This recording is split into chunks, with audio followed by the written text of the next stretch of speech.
All right, y'all. Welcome to. Right now, we don't even announce the episode number because I don't know when this will come out. But it will be titled "Life After the Military." I have a very special guest, a friend near and dear to my heart.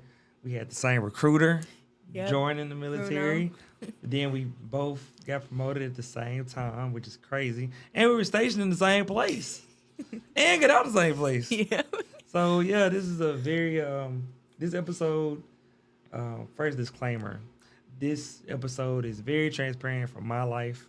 I contemplate doing this for a while now. I think it's been like before I got out. I did talk to her directly around when the Last Dance series came out. This is the year I got out, right? So I told her, I said, when I get out, we're Yeah, gonna do it's been years in the we're gonna do something making. together. Yeah. Where we can talk about what I went through and all of that, and being prepared to put that story out there. I think this is gonna take time for me to press the button on it for sure, but getting this on paper is, well, not paper, but getting this recorded is very important to me.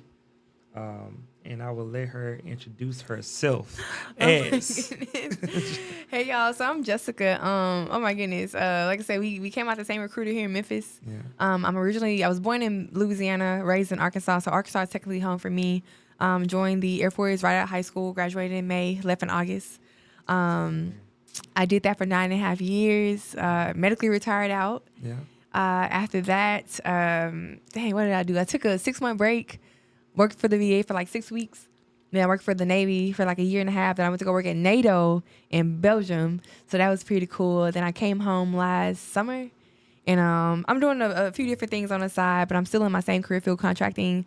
But yeah, even though it's been like 3.5 years, Yeah. I still feel like I'm trying to like find my way in life because my whole like life was the military. I wanted to do my 20 years. I knew that I wanted to support like the DOD and the veterans and the soldiers and the armed forces. Like I don't know why. Like I just have like the soft spot in my heart for it.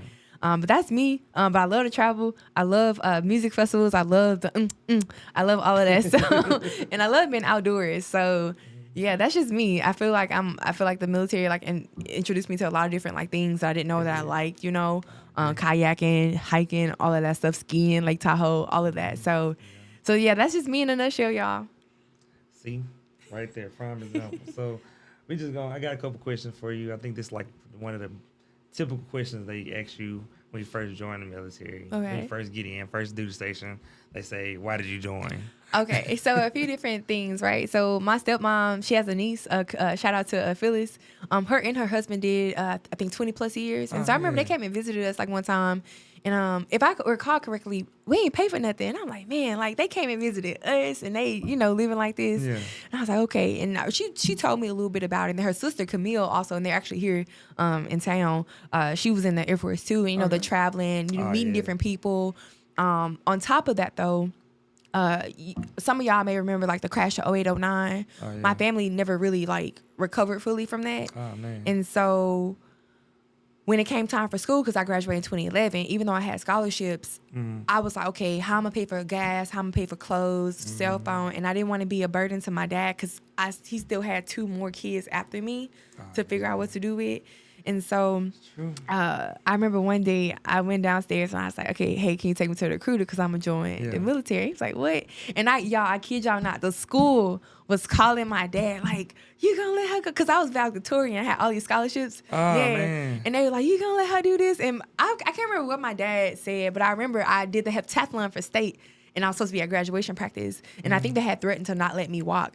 Man, my dad told him a new one. But that's why I joined. I just didn't want to be a burden on my parent. And then I didn't want to go to school. Even though I had applied to school, got in school, and got Yeah. scholarships, I said, I ain't going to school. The Air Force was like, nah, babes, you going to school. So Yeah, that's true. really it. Just being exposed to that option and then not wanting to be a burden on my parents, a financial burden on my parents. I feel you on that. Yeah. Yeah, I think that's the biggest part when you join. You thinking about like your family and the impact of your family, and then you even the after you don't even know how impactful this gonna be. So we figured it as we go. Yep. Yeah, that's similar. Did the same thing, just join education purposes, stuff like that. And I was just like, I'm gonna go and join. Got we took the ASVAB in high school. And like in my school, and everybody took it. It wasn't like everybody studied for it. And I'm making enough to join the Air Force. I originally wanted to go to the Navy, But But they was never in the I'm gonna office. well, I based it on who called first. Who Oh, called first? that So makes sense whoever too. called first, I'm gonna go with them, and this is what I did. So they called me and ended up joining. So because we you was in Texas too, right? For what? Basic? Or Well, me? do we have stationed in Texas or did you just No, basic? it was just basic. I was Okay. all I was never stationed in Texas. Yeah, I I was wish. stationed in Texas. Yeah, I was stationed in Randolph. Oh, where? Randolph? Oh no. So actually, I was trying to swap with this girl from Dias because I ain't know no better. But I'm glad that I'm glad that I didn't. I ain't know no better. Dias, man. Oh, because that's no, that would have been bad. That would have been What was bad. your favorite place you was stationed in? Favorite place I was stationed was probably Turkey because I can curse. Yeah. Okay. Because we was with the shits in Turkey, but we was also on our business. So like I remember, I can't remember who it was. First code. I remember, like my first day at work, one of the master sergeants came in. It was like, listen, we don't care how you get here. You show up on time. We don't care what state you in. You show up on time, because people be Isa. You've never been to Turkey? Okay, if y'all been to Institute Air Base, y'all know Isa, the fish bowls. Bashalar. Like you get a fish bowl, I think for like equivalent $5 to $8 like crazy. You get a whole tomahawk meal for like 12 USD equivalent to the lira. So like with Turkey, we played hard, but we worked hard, right? And so for me, I was crazy out there. Like I was like, shout out to my friends out there that really like helped me through that time. I played a lot, but I worked a lot. Like stop starting young, didn't play no games out there, you know? So that was probably one of my best times professionally and socially, because I was going through a lot of problems in my life reared their head there in Turkey. And thank God I was around like good people that helped me realize that, to come out of that. And I don't think had I chose a regular duty station versus that short tour that I would have developed into the person that I was. So I would definitely say Turkey. Germany, I want to say Germany, but we both know why. And I want to say Bill, but I think Bill was just like a lesson up to Turkey. And I think without those lessons in Bill, Turkey wouldn't have been like that. But I'm going to say Interlink Air Base Turkey. Yep. Literally 1 year, December 17, 2017 to December 18, 2018. Yeah, so Turkey. Yep. Yeah. Yep. If my most favorite one was Korea. Korea? Yeah, just short tour. You did that before Germany, huh? Okay, so yeah, we was probably in our short tours at the same time. Yes, I was at 2017. I Well, 2016, wish. 2017. So I didn't want to get bombed.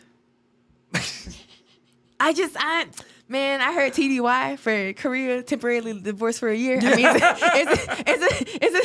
it's the same in Turkey, that's but the acronym, I don't know. Temporary divorce. Hey, that's the acronym. I mean, what they say. Yeah. I think for this,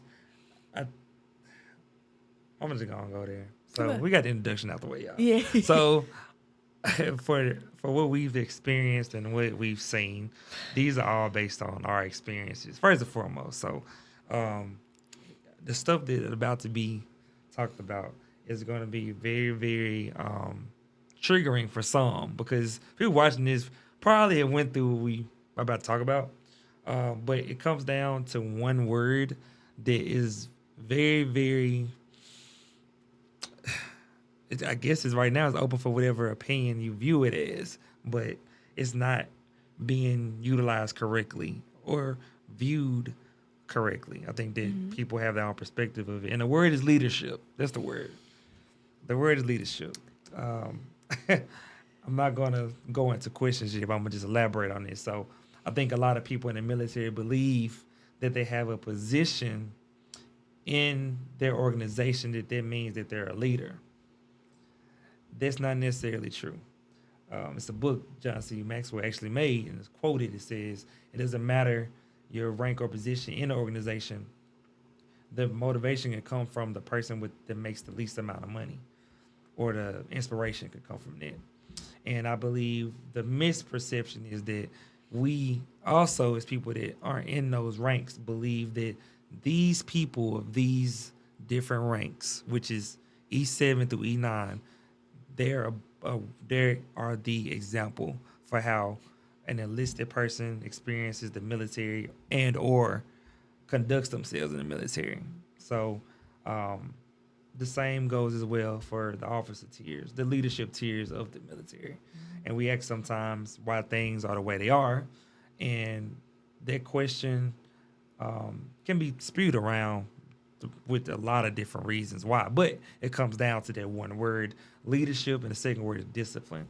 Um, we've been through a lot to get to where we are now, and I believe that this conversation is not one of the ones people want to have because it's telling the truth about what's going on. It's not the cotton or the just the warm fluffy situation. I didn't want to do that, and I told her that even back then it wasn't gonna be nothing that was appeasing to the eye, but it's definitely gonna be something to be talked about. So, from your experience, what are some things that you believe could make these people that are in those positions better leaders versus managers? Knowing the why and the how of people, knowing what moves people. Um, if you know what moves your airman, your soldier, you're gonna know how to get them to act. You're gonna see when something's wrong. You're gonna see when they're not themselves, because you can't treat you like you would treat me. We're two different people. We're motivated by two separate things, right? And that was something that I do believe some of my leaders failed at. I was a shining star. I'm not being cocky. I was definitely a shining star. But I think certain people were just so selfish on the mission that they didn't stop to think, okay, long-term, big picture, how can we, one, keep her happy, not happy, but keep her supporting the mission. We're here to support the mission. Exactly. So I think it's not knowing the how and the why of people. Yeah. Because if you don't do that, you treat me like everybody else, and guess what? You're going to get an adverse reaction from me. Exactly. Because I know what you're here for. Yeah. So there's one question that Dave Chappelle talked about in his skit, when he did his special. And I feel that it's just a question you start to ask yourself when you're later in the military is that what do you need me for? Mm-hmm. Yep. But this not even just to leadership in general. What do you need me for? Like what is it about me that you need me to do these things? Why am I the one chosen for these things? Why do you put me through a different type of situation than others because you believe that I'm better? You believe that I can be pushed? Is that your perception? If it is, I'm not saying you're wrong about that. I'm just saying that this is why people don't want to be in for the length amount of time they commit to, or 20, because this is what this comes with. It comes with a lot. So for me, I do believe that there are a lot of leaders that were asked of things, or people in those positions, they got ranked very quickly and were automatically putting the fire on. This is what you should do. This is how this be, blah, blah. And they were within their right for that happening, right? But then you also got the mentors that are older than them that are, you wouldn't even believe they even have any type of leadership training. The old crusty master sergeant, tech sergeant that most of my my problems in my military career stemmed always from a black male senior NCO. Oh, really? Every single time. Wow. Yeah, every time. I've had issues with people sometimes, but the specific ones are black male senior non-commissioned officers. How could they feel that goes from, I don't know what it is. I don't know. I don't feel threatened. Probably because they felt threatened. Because you don't lay down. Like from what I know about you, if you see something wrong or you see something like you believe in, you'll speak out about it. Yeah, exactly. And that's the problem. But I've never had like a lot of black leadership, which is crazy for me. Yeah, you're blessed. I'm telling you, when I wasn't, like, I did have some very good black male senior CEOs that were a part of my development and growth in the military. I'm not negating you all. You all know who you are too, right? But like I'm saying is that when we come to this part we're at now, it's the talking is just one piece of it. Putting a magnifying glass on it like we're doing now, this makes people be like, okay. But I think it's comes down to a lot of these people didn't accomplish what they want to accomplish in life. And they came and saw us like we like go-getters. We're like, hey, we about to do this, that, and that. You know what? I felt that way too a little bit. But I think the difference for me was I was pushed into those roles. I remember one of my NCOs, he came, he was like, hey, I need you to enroll in somebody's school. Go take a clip, go take a Dante's, Yeah. do something. Yeah. Because in contracting, you have to have those hours anyway for our DAU certifications. And so I was like, what? I joined to not go to school. So I thought that was like crazy. But Yeah. I think it really depends. Fortunately, I didn't have that. I just think when it came to applying punishment fairly, obviously when we got to Germany, some stuff was swept under the rug That's for true. certain people Yeah. with others. So like, give me why am I not getting a fair opportunity? And that's like something I don't even want to open right now because then it's gonna be like, okay, what was the discriminating factors there? Yeah, exactly. So It's the only one. yeah. It's the only So one. And that's the part that's just frustrating So, too. yeah. Seeing it too, seeing the people, I talked about this too in one of my episodes. I was talking about how this particular year is 2015. I busted my ass that year. I busted my ass. where were you at? I was in Randolph. Okay, I was in okay. Randolph at the time. So I busted my ass. I think that year I won. I think it was either one quarterly or something like. It wasn't really a big award, nothing like that. So I basically won a quarterly, and then they nominated me for the yearly that Okay. year.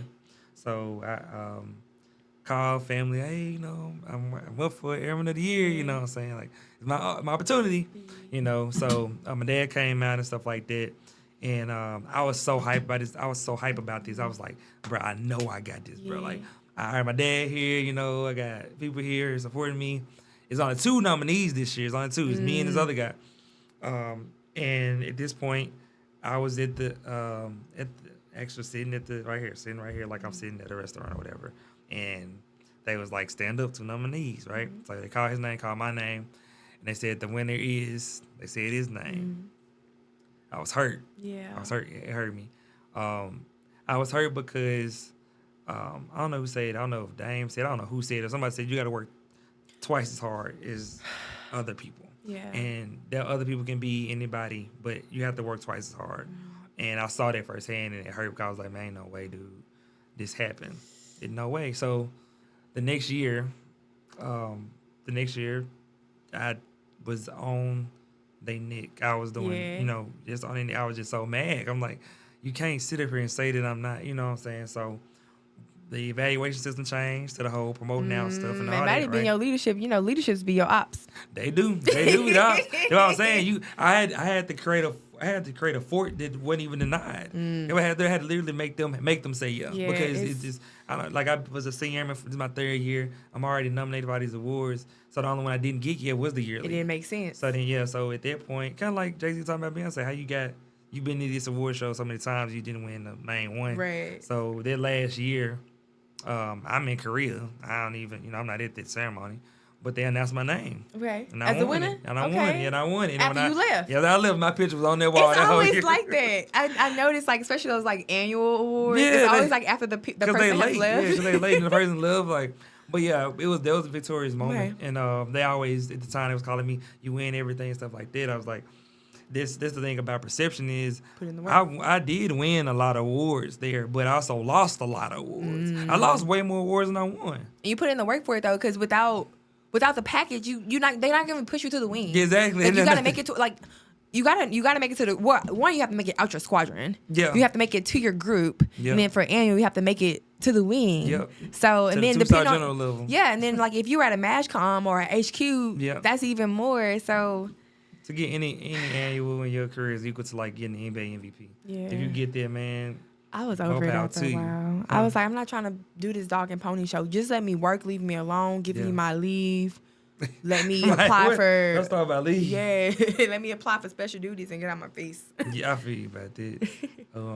What is one of the most memorable moments you had when you were in the military? I don't have just one. Like you say multiple. All right, Just so one. the first one is definitely honor guard. It's honor guard because if you don't know, honor guard, we do present the colors at like parades and stuff. But my honor guard, what I did primarily was a lot of the funerals. I'll never forget I did an active duty funeral. It was a suicide. It was a senior airman out of I think Tampa or Tyndall or something like that. Yeah. Y'all, that's the saddest thing ever. A 21 man honor guard like funeral for active duty. And I think for me, kind of like going back earlier where I said like I have a soft spot in my heart for the armed forces. You know, being able to do that, present the flag to their families is just it was just great to me, especially being like, active duty myself now. Now I'm a veteran. My brother, who we're laying to rest tomorrow, he's a veteran. He's going to have, the honors too. Yeah. So that was probably just being that last interaction with the family. Was definitely like a very memorable moment for me. My second one, probably like my 2 deployments to Costa Rica. Wait, oh my gosh, y'all, I love it over there. I ain't gonna say why, but and then I think third is not like a particular thing. I think it's just a byproduct of being in the military. The camaraderie and the people you meet. Because I tell people all the time, it's kind of like you have built-in sisters and brothers, because you kind of have to like look out for that person, right? That's true. Because like if you let that person falter and then they do an investigation, they found like you were with somebody. They gonna try to come after everybody. And so I think we just have this this automatic I got your back, which that was a adjustment for me when I moved to Houston, because people don't have your back. That's true. And I had to kind of reel in some of the things that I was used to in the military. Like not that I was out here acting crazy, but it's just certain things that you don't do. Like if you see like a young lady, she maybe had too much to drink and her skirt up, why would you video that? Pull her skirt down. Why would you keep like? So yeah, so I would say those are my top 3 things. The camaraderie. Oh man, like it's unmatched. And I remember I was younger and I used to hear like older people talking about it. I'm like, y'all just suckers. Yeah. No, it's a thing. Because I mean, even like us, when we were going through the same thing, like that's camaraderie. Yeah, I didn't have nobody that I could talk to, nobody in my unit that had ever went through that, and we were going through the same exact thing at the same time. So yeah, those are definitely like my memorable moments. I feel you. Yeah. I put that last one at the top. Last one you just said at the top. It's my most memorable experience because it taught me so much in a short period of time. It taught me a lot about the realism of what I'm in. Like this is what you really in, bro. Like if you want to get to these different places and leadership perspective and stuff like that, you're gonna have to compromise yourself sometimes. And the compromise, I'm not saying like no crazy. I'm just talking about like compromise, and you'll compromise like, let's say, simple things you believe that is common knowledge people don't agree with. Don't agree with you doing. Like you probably can do something as simple as like make sure your people are good, and hey, I want them to leave early for 20 minutes. Wow. That becomes a big deal. Like stuff like this, like those things are what I'm talking about. Like when I realized what I was in was a limited creative space, a limited space for me to actually implement change. And I'm not talking about change as far as the military. I'm talking about change as far as like the human perspective for people that work together in that military space. Like that has changed. It's got people there that believe what I do, what I say, what goes. Don't question me. Don't do this. Even if I'm wrong, don't question me. Like don't say nothing out of it. Like this what they're on. Some of them are.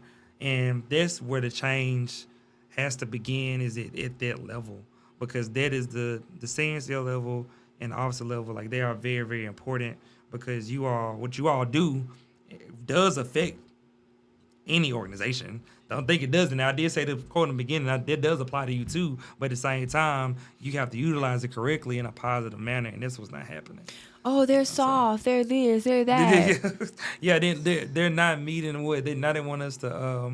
They they do the briefings and stuff and talk about production levels and all that stuff too. So it's like we're just. But we're in a different society now too, and I think the military is a sample population, or a sample. Yeah, that's it. It's case equal of to the 1%. population. Equal to 1% of the population. And so, like, people be shocked to hear that we have the things that we do, the gruesome people that do things.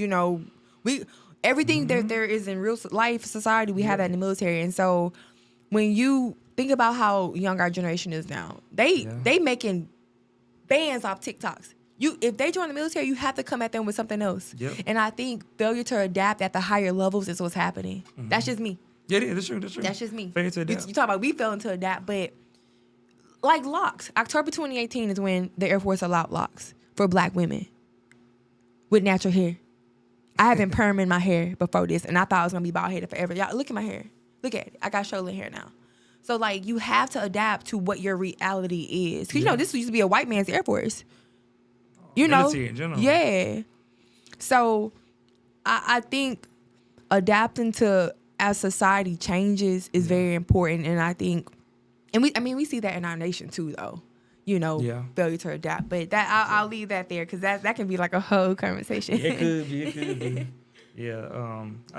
the next piece of this is going to be exit strategy.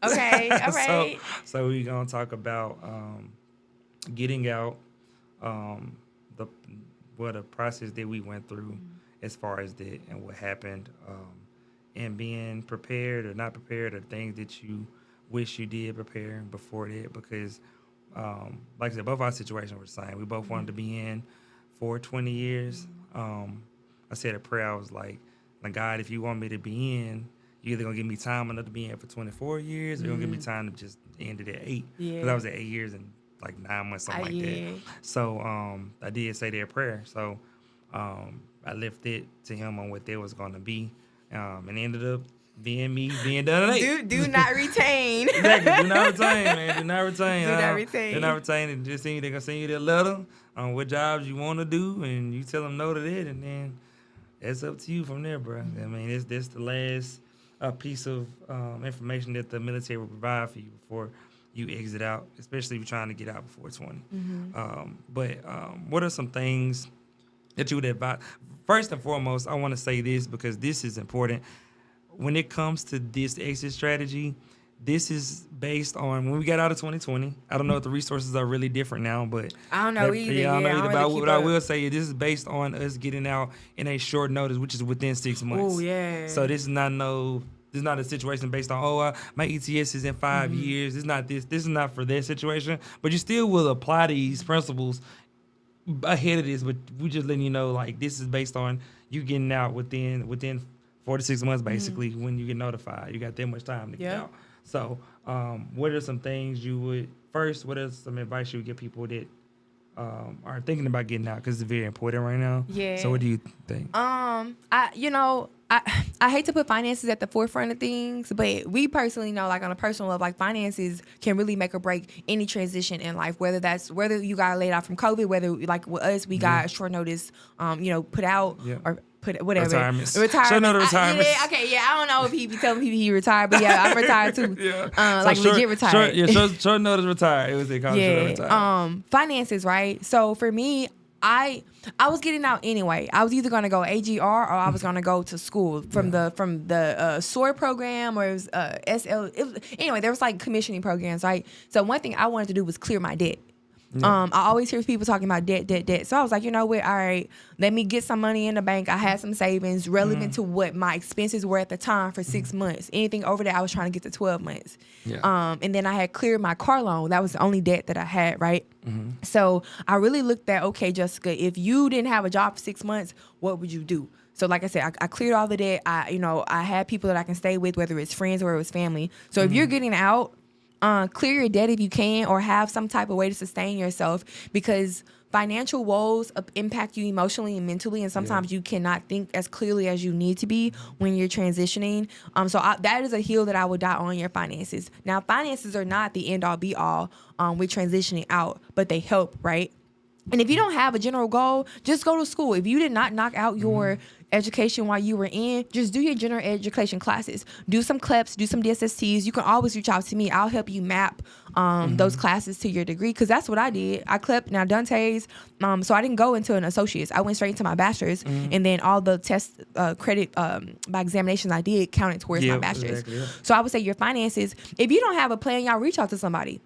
Like, reach out to me. Like, I love stuff like this, because I feel like I'm super resourceful, and I've been able to talk to so many different people at so many different levels that my little brain can think of something for everybody. You just tell me kind of like what you want to do, I'll think it up for you. Yeah. But be realistic about your shit. Like, don't get out expecting a handout, right? Like, I had a colleague who got out, and he was like, man, just, can you help me with a job? And I'm like, you were not the most pleasant person when you're in. I'm not saying you have to kiss ass, but people remember you good or bad. And my dad always told me when I was younger, like, keep your name clean, because you never know who you're going to need. And I'm not saying you're going to need somebody or somebody's going to need you, but I like to deposit social capital.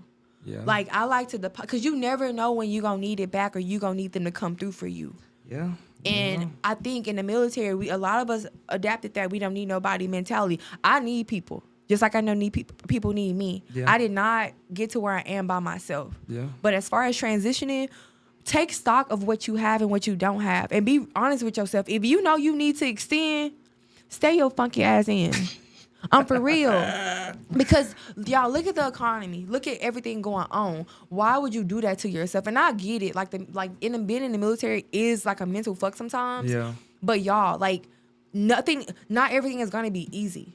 Not everything is gonna be easy. Like I remember when I had got my 2 arrests back to back, and they had took everything. When I had my retirement ceremony, people told me we didn't know that was you that had got in trouble, because I don't know I don't know if it was adrenaline. I don't know if it was keeping my name clean. Yeah. But I did what needed to be done to get to the other side. Was it pleasant? No. Yeah. I would come home in my door. I would take off my uniform, make a trail going in my bed. The very next morning, I would put the same clothes right back on, not brushing my teeth, not bathing, not nothing. Oh man. So sometimes and I'm not saying that that's the way to do it. I needed some help at the time, obviously, but the 2 arrests, everything was just crazy. But not everything will be easy. So y'all, I would say like do the hard stuff now. Maybe why like we don't have kids. So why we don't have kids, why we don't have like a lot of big obligations. Do the hard stuff now, so that way later you don't have to sacrifice as much. You got the flexibility to not do that. Yeah. So for me, like I said, I cleared my debt. I went and stayed with my dad for a little while, traveled a little while. I did not go to work immediately because I knew I needed a mental break. But take stock of what you have and don't have and what you want to do. Y'all, there are so many free resources. There's the AFRC, there's TAPS, there's Reddit, there's me. There's, mediums like this where, who we've been through it, even though our information is probably like 3 years old, but it's probably still relevant, the big principles. But that's what I have. Get your money right, have a general plan or have a general path, and then you can pivot from there. Yeah. Keep an open mind. It's that pivot though. You can't just say it like that. What? That pivot huge. It's like this. It's like golly. There's something serious. So I definitely agree with her heartily. Is that finances are the forefront. That depends on if you go back to your hometown or go to California. Your finances determine it. There is a salary tax calculator if you want to move. Because I've had people move to Texas even post military. They're civilians and they're like, oh my God, it's too expensive. Did you not do a budget? Write your stuff down, y'all. I believe in writing things down. Everything that I have written down has come to pass. Because I write down in my phone. I write down in my walls at home. Yeah. Write it down too. Because I feel like when you write it down, that's like you write into God, you write into the universe, and you're gonna see it, and it's gonna happen for you if you do your part. So yeah. This definitely the biggest thing. Like you said, like look up all these things, because when we got out, everything was just. It was fast paced. Like it wasn't a lot of time to just sleep, right, or chill. Yes. Because your life is changing. So when it's changing like that, definitely look at those different resources, because if you don't do that, you're gonna be ill prepared. Like I was ill prepared. So. But we made it though. Getting off the plane 2020 out the plane. I had seen a financial advisor, and this when I first talked to her. And the financial advisor was like, write down all of your bills, everything. Talked about them, all bills, how much you pay, blah, blah. Going through divorce at the time too, right? Mm-hmm. So she pulled up everything. She was like, okay, I see your budget, but what I see this debt too. Mm-hmm. And it was a lot. And I was like, how much did I get? I really want to count. And how you much gotta know what you have, y'all. Yeah, I wasn't really paying attention to how much I had. I just like, okay, I got debt, but I'm paying everything, so whatever. I'm not delinquent or anything, but it was like, you have a total of $96,000 in debt. I wish I had $96,000 in debt right now. Without a house, without no type of like real, investment assets. So, I mean, I laughed. I was like, golly, like 96, like, and I'm getting out like in 2 months. I'm like, all right, see what happens. We're gonna have to roll this out. You know what I'm saying? But being ill prepared like that resulted in me coming back home. So I was frustrated by it because I felt that it really wasn't my purpose to come back to Memphis. I felt like I was supposed to be somewhere else. People like you found a way to still stay out where you were at. You found your way back. Then you had to find a way back to overseas. Oh yeah. Yeah, so you found your way back to in a short period of time. So I was like, man, people like this, man, like, what's my resume? I gotta fix something, whatever. But I think everything does happen for a reason. Like I tell people all the time, like my assignment here in Memphis isn't done. I believe that's why I'm here. I think that a lot of people do get out the military and don't go back home because there's so much stuff that they don't want to unpack, and then some things like really is it even worth it because it's not like I'm gonna really do anything to help change the environment or the dynamic of that place. But I feel like I had a potential to do that change, by doing what I'm doing, helping the kids become better, professional development, stuff like that. The things that I was doing for the military people didn't say they didn't need it, but people that were already had careers and stuff, Yeah, So they were already they were already the leaders. Now you're helping like the future leaders. yeah, exactly. So now I'm trying to build up the people that don't have those resources, and can't qualify for the military, and those different things, those different dreams people have. But yeah, the next one is a little bit more light. Is like, any advice to people that are thinking about joining the military? Yeah, of course. So yes, y'all, we are in a war. Yeah. As long as America is a nation, we will probably be at war, okay? A lot. And I get that. So aside from that, right? If you are not doing something for yourself and you have no other options, y'all gonna get 3 hots in a cot, some BAS, you gonna get some health care, BH, you gonna get some traveling, you probably gonna get yelled at, you gonna get some TA. Why not? Like if you just put out a snippet about this. If you're not doing anything else, why not, y'all? Like they're gonna take care of you. All you have to do is do your part. You're not gonna just go in and they're gonna automatically do it for you. No, you have to do your part. You have to say, hey, this is what I want to do, and do it. Yeah. You have to show up. Like you have to be a productive citizen, just like you would be in society. You have to do that in the military. We raise an army to defend our nation, our constitution. Yeah. And I'm not trying to get up here and sound cliche, but there's a military for a reason. You know what you got to do when you join. Yeah. And if this is a stepping stone for you and this is the best route for you, do it. Like, do it.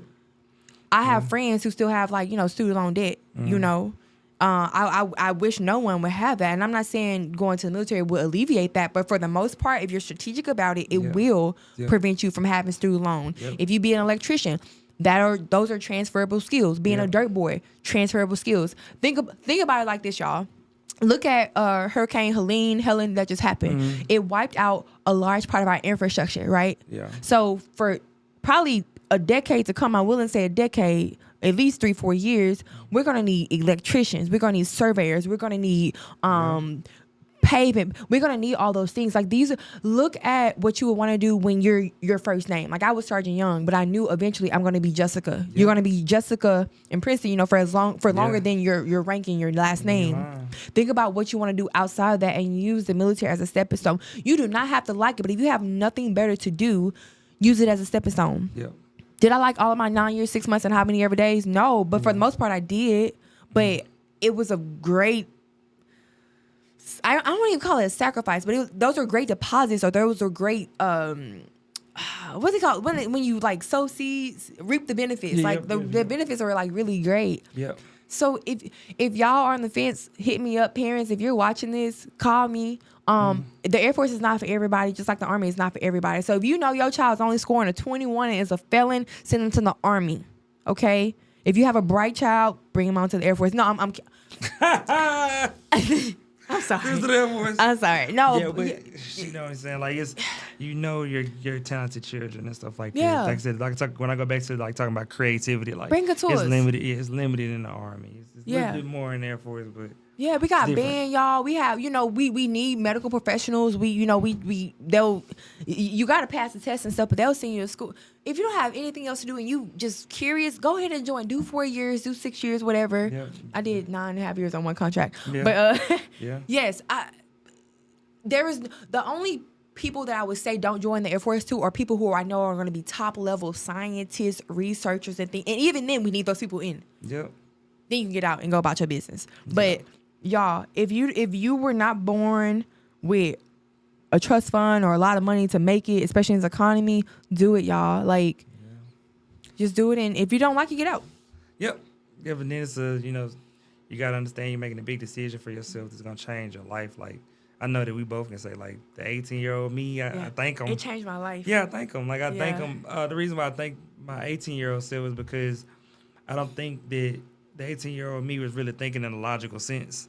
He was just thinking about getting out of Memphis more so. It wasn't about I'm like, oh man, I'm established myself, and Yeah. that wasn't even the thing. It was just like, I'm going to the military. This is all that he knew, but he Yeah. didn't know that the back end of this situation is gonna be just a generational effect, Yeah. which is what it really is, So that's the blessing of it. I do believe that it takes a lot of courage to do that, and then it takes a lot of courage to not fight, like not fight, like just In what sense? What you mean? In as what far as sense? like when things happen, like when you just put the towel in, like you know what, I'm done. Yeah. You Okay. know what I I'm saying? get it. Take a lot of courage to do that, because I think that both me and you can attest to that. Like the fighting is great, and it feels great to fight. But then at the Yeah. same time, when you know that this battle is done, it's like I know that over here, what pissed them off way more Yeah. I than it didn't. is this side. This side frustrates them so much. Like I don't think people understand. Like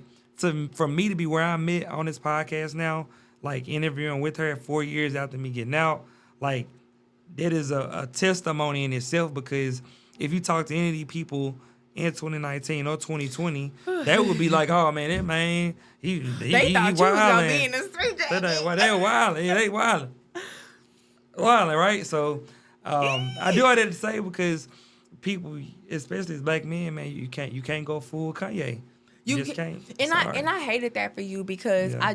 so even though we went through some of the similar things, I felt like your treatment was like way worse than mine. Yeah. And man, I felt like y'all. I was calling her like every He other day. would- 'cause- Well, you might call you about the email. I was like, hey, like I'll put this email at the, I put it in, and she's like, don't do that. Cause okay, so I mean we knew each other, but I feel like we ran into each other one day, At and then the tick release when we first saw each other. I thought, yeah, but no, when the stuff was happening, yeah.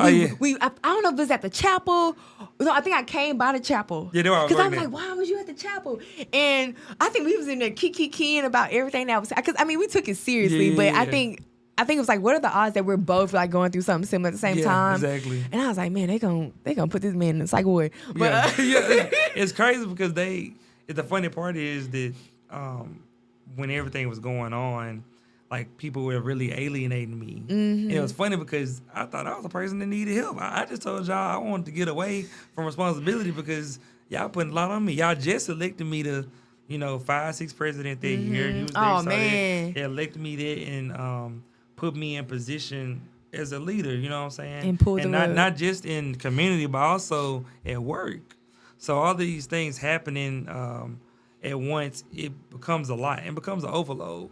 And then when you address that overload, which is what I did, it became a big, crazy. Yeah. It went I really weird. couldn't believe it when you used to tell me. I'm like, ain't no, y'all, I ain't gonna lie. I used to think he was like, not that you were lying, Yeah. but I think because for my career field, I couldn't fathom that happening. Yeah. Because my career field was just way, because you services, or Yeah, right? personnel, yeah. Personnel. Service under there too. Contracting is just way different. Like the way that we go about things are just way different. Yep. So like when he would tell me everything, in my head I'd be like, ain't no way, like for real. Cause my folks, it's just different. Like I remember even when they told me that I needed to go to IG on my leadership, Yeah. I was like, you know what? For what? Like why? Like Yeah. I had a team, cause I actually asked to be relieved of my team too, and they was like, nah. And so I was like, you know what? I want to be the best possible, like mentally present for my team. I can't Yeah. do that. I couldn't do one more fight because I already didn't have my license. Yeah. You didn't have no car. COVID. My stuff happened during COVID, so Yeah, I was already yeah. in the house. Yeah. Plus my MEB was happening at the same time. Then all of the effects of the arrest. The UIF. I was trying to finish my master's. Thank God I had got a scholarship to fill the Finish it out, paper. yeah. On my birthday too. Graduated on my birthday, Oh, May 9, man. 2020. So yeah, like your shit was wild. And honestly, I'm still kind of like in shock, like that we're like sitting here in Memphis, Tennessee, talking about this Yeah. because even though it's been a few years, it really don't feel real. Like I have this little thing in my house where like all of my certificates and my awards and my pictures are on. Yeah. And when I walk by, because I have to walk by to go in my room. Yeah. It does not feel real. Like Mm-hmm. it's like I lived another life, but it's like in a can somewhere, and the can only opens when like somebody asks me about it. Yeah. And that seems so crazy because I'm 31. I got out when I was 28. Yeah, 28, yeah. 28. And Same age. is that how life is though? Like, that's so like, quick. like when 10 years from now, are we gonna look back and be like, we really did it? Yeah, that's exactly gonna be the same thing. You're like, what happened? Exactly what's gonna happen. Right. That's definitely what I believe. Like, it's crazy. It's been 4 years. It don't feel like it. It doesn't. But I'm super grateful. I mean, coming out of that was hard though, y'all. Like, can we pivot to mental health real quick? Yeah. I really want to thank, and I thanked them before. I want to thank you for us kind of ping ponging off each other like Yeah. that whole year that it happened. Then even like getting out, like we don't talk as much often, Yeah. but we still kind of rap with each other, because he was the only person I knew going through something very similar. Even though our circumstances were a little different, it really felt nice to have somebody that we could just be like, oh man, F this, Yeah. F that. But Yeah. then I really want to thank like my leadership, some of my leadership in Germany, some of my colleagues, y'all, like Miller, Jasmine, like my dad. Yeah. Like Yeah. when I talk about like my village, having rocks in your village Yeah. are so important. And I remember when I had got in trouble, I didn't want to ask nobody for help, right? Yeah. But I remember all these people had said, if you need anything, let me know. So guess what I started doing? Let 'em Cashing know. in on those favors, because Yeah. that's how you truly know who's gonna show up for you. You ain't lying. Like he better know I'm in his village, because if not, but and I know he's in mine too. Yeah. So it's okay to not be okay. It is okay to not be okay. I'm gonna say it one more time. It is okay to not be okay. Yeah. But I would say communicate it with the people who need to know, Yeah. so they won't do welfare checks on you. And You ain't lying about that. and get whatever help you need. And it's okay to take a knee. Like I'm kind of taking a knee in life right now with a lot of stuff. I'll tell you like later, but like offline. But it's okay to take a knee, y'all. Like we are not meant to be machines. When we need to pivot. Mm-hmm. I thought that I needed to be this high functioning woman all the time, until like my heart rate kept going up one day, and I was like, no, I need to Yeah. sit it down, So y'all, it is. I'm gonna open this. It is okay to not be okay. Yeah. Say something to somebody you trust, of course, but say Yeah. something. Especially in the military, it's a stigma with not being transparent about your mental health.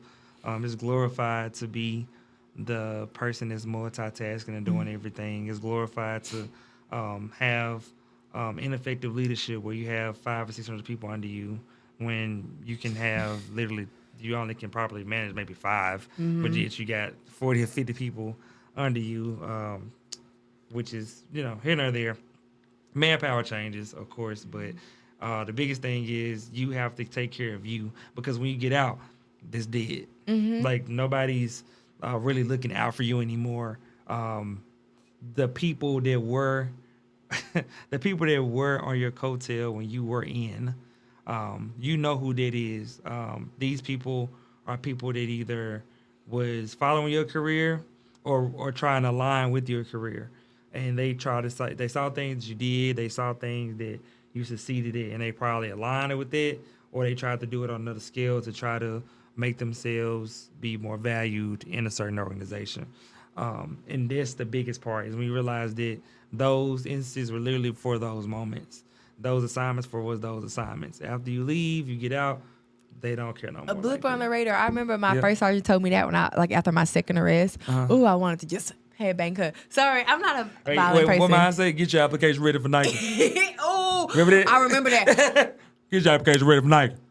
I could not believe what they were saying to you. Yeah, it's crazy, because I was like this I person. remember that. I was laughing at that quote, because I was like, man, this person literally has to drink themselves to sleep. And that's crazy. That mean they got Now, something the person that told me to get ready for Nike has to they drink got themselves to sleep. problems that they not Like, addressing. Yeah, that he has to do that.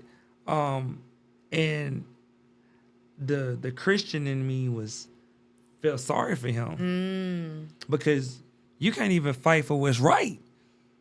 You can't fight for what's right because of your position, because you're reluctant of frustrating leaders. And that's not a leader. That's a follower. So who's working for who? Right. Is the question that comes about.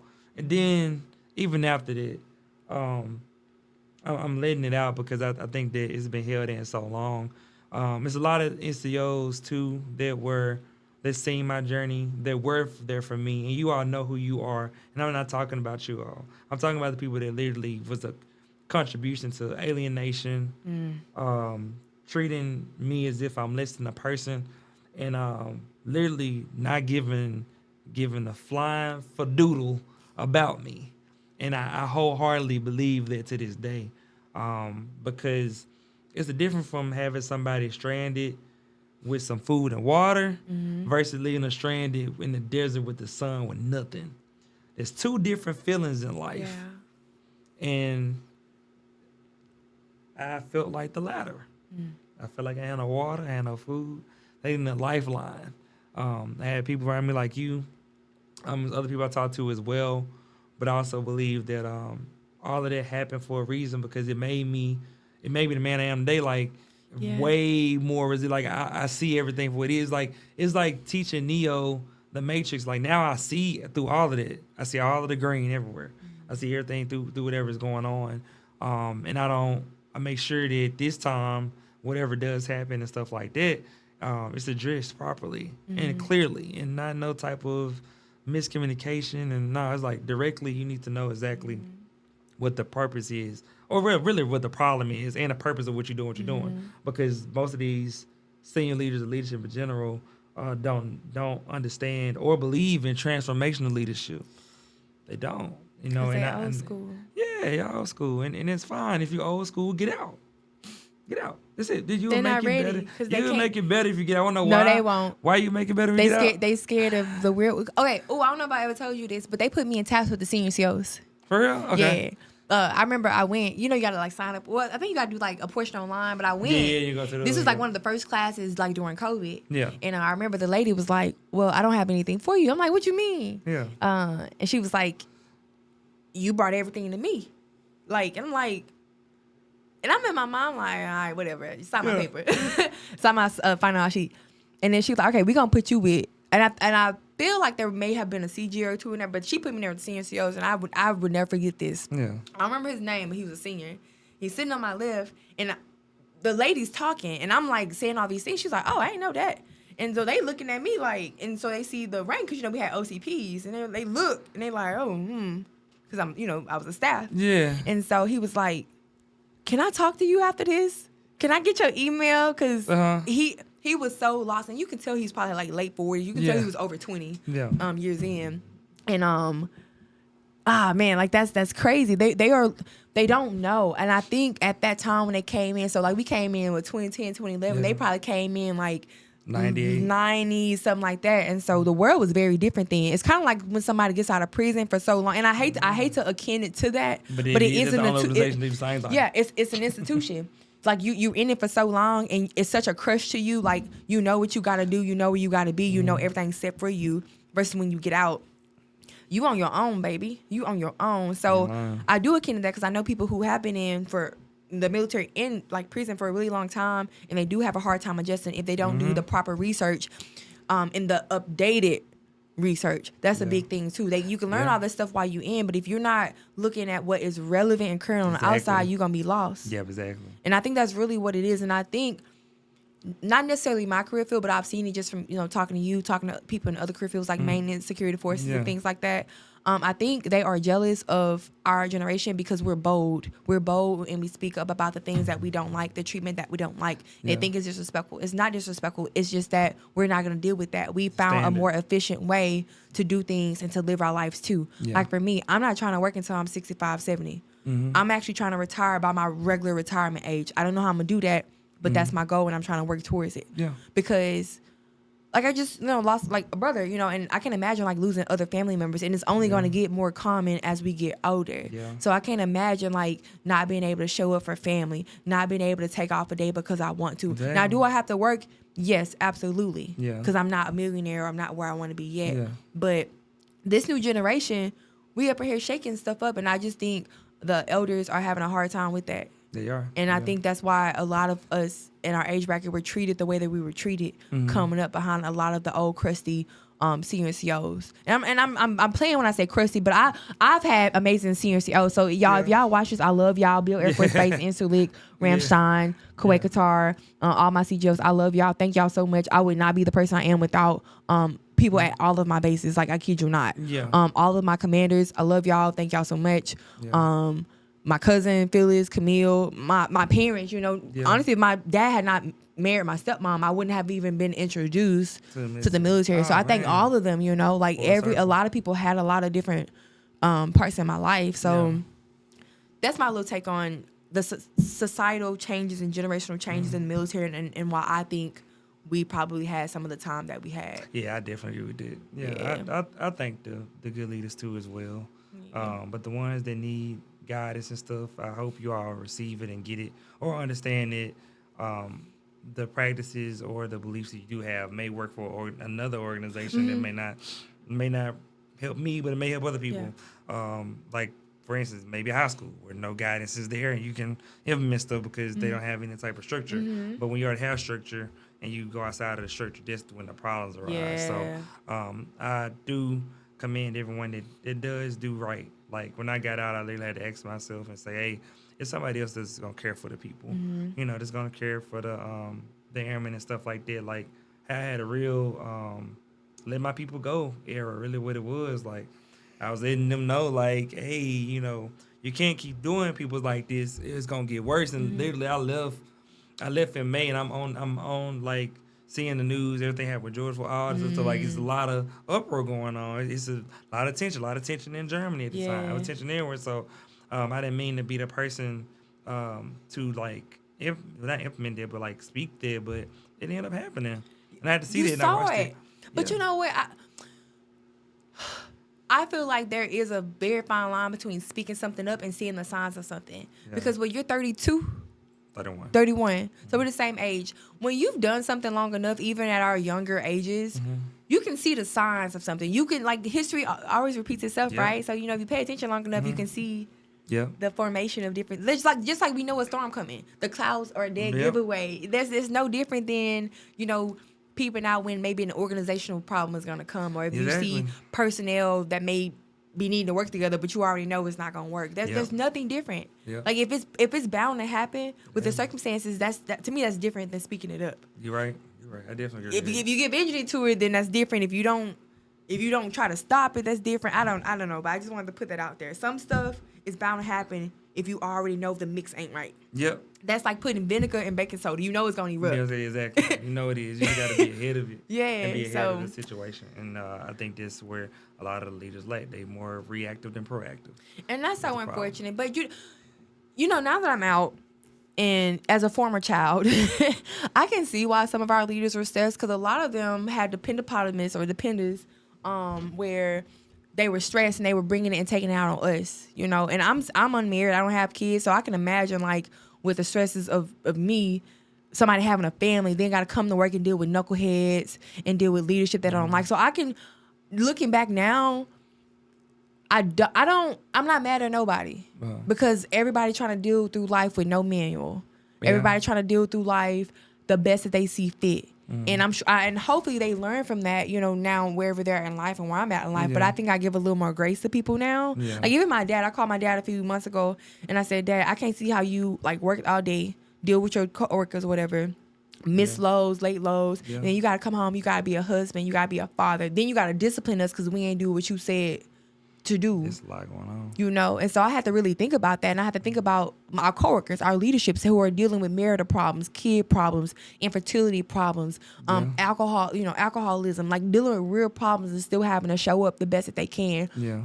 I do think there's a proper way to show up in certain places, but I think now I do go back and give grace, because I'm sure I haven't always been the most pleasant person when I'm going through something, right? But now I think I'm older, and I try to step away first and gather myself, because I never want to like make you or somebody else feel like they're the problem when I'm trying to sort something out. So I do want to say that too.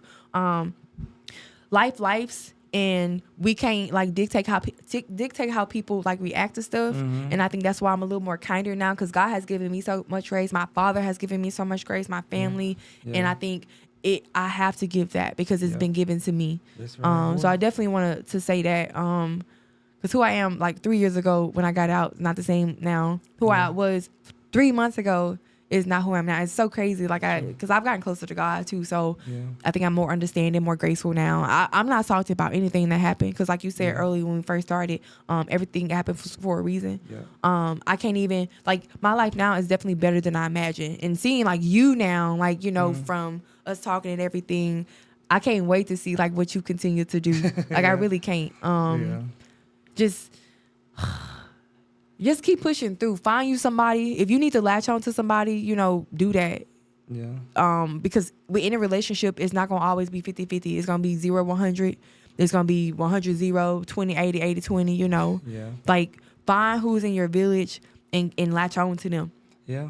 The people that care. Don't be like Jack and Rose sharing. They didn't want to share the board on Titanic. But no, I just wanted to say could have that. saved that man, bro. Yeah. You could have saved him. But save whoever you can. You can't save everybody, but you know, if you can give a little helping pinky, that may help. You know. Yeah, you're right. It may help. It hardly. It came a long way, man. It came a long way. Like I said, it's called Life After the Military. Thank you for sharing your story. You're welcome. I appreciate you a lot for doing it because welcome. I think there's a lot of the things people are afraid of, like really going back sometimes. It's like a lot to go back. Yeah. It's like a lot to go back. I didn't tell a lot of people that for a long time, but you know, and I'm not going to the arrest. But you know, if anyone watching this wants to like hear it, I think I may have a video on my YouTube. But I'll definitely like let y'all know what happened. I'm not afraid of it now because I feel like God like took me through those things to be a testimony. Yeah. That and to like mental resiliency. Yeah, and somebody that's watching this that probably see this, they probably going through something right now similar to that. You know, so that's my thing. We don't hear those stories. And listen, y'all, it's okay to go get mental health help. It is okay. I'd rather you be on this side of the earth than on the other side. And you have to see mental health and therapy is like Charlamagne the God said, see it as going to get your oil changed for your car. Like you're not gonna just have your car just drive for hundred thousands of miles without a checkup. You know, you got to get that checkup done. So those are the things that I would advise you all to think about because there's only so much you can do on your own. Only so much you're gonna do without being transparent. And like they talked about, it said for you to really get healed, the doctor got to tell them exactly what's going on. Yeah, and he got to tell us. You can't just tell them one thing. Oh yeah, my finger hurt, but you can tell them about how your back hurt or what you took. You're gonna tell them what you're gonna tell them one piece of it. So I think that's the thing that comes with growth and maturity that some people lack. But I think that we're in a world now where people are being held accountable more on certain things. Hopefully, accountability goes across the board, no matter the position you in. Because that's what really inflicts the big change is actually applying whatever your principles are and morals are and being in a positive light and actually being an inspirational person, especially when you are in those higher level positions. Like, and I don't understand how you won't be, but there's some things you got to start thinking about for sure. But thank you and so appreciate you coming. I'm so appreciative you coming. I'm glad we finally did this. I feel like I got a lot on my chest. Good. Yeah, good. So I'm thank y'all for tuning in today. Like I said, I don't know what the episode title gonna be, but we definitely did it. And whatever this release, like I said, maybe 5 years from now, I don't know. I hope not. We're gonna see if we can put it in the vault. We'll keep it in the vault until we release a song. But thank y'all for all tuning in. Peace out, y'all. See ya.